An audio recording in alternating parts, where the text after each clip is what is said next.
Hi everybody, welcome back to Janice's beautiful gallery here in Summerland, British Columbia. Today I'm going to talk to you about day one of Unforgiven. All day ones on film have almost like a first day of school thought process that goes through your mind the night before. And most film professionals will tell you it's probably the worst sleep you have is the night before the first day of filming on a set. Such was the case for me on Unforgiven. We were in Brooks, Alberta in a small motel, and it was the day before we were going to film the Money Homestead. So I was laying in bed that night thinking, I'm going to meet Clint Eastwood for the first time tomorrow. What am I going to say to him? What's that going to be like?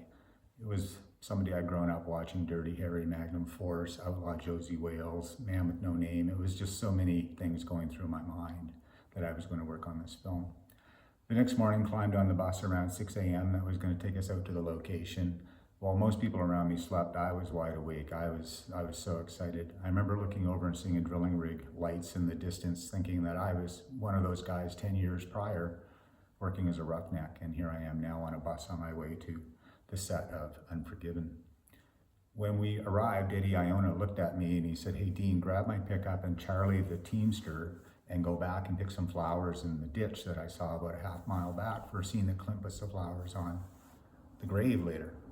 So Charlie and I are picking flowers and we're having small talk, and we look and this vehicle slowing down to look at us, and we look up and it's Clint with that classic Eastwood grin looking out the window as Charlie and I were standing there with our bouquets of flowers we were picking for him, ironically. I was holding my flowers and I managed a little feeble wave. That was my first moment with Clint Eastwood. Not exactly how I'd imagined it in my sleepless night the night before. Fast forward a few hours and we're getting the Star revolver ready for Clint shooting the can off the stump, and in walks Clint in full William Money costume. And I have to admit, I was like in awe. I try not to be in awe because I have a job to do, but I was in awe of that moment. And Clint looked at me and he looked at Eddie, and he looked back at me and he smiled and he said, "You know, I've seen a lot of things on my day one of every movie that I've worked on.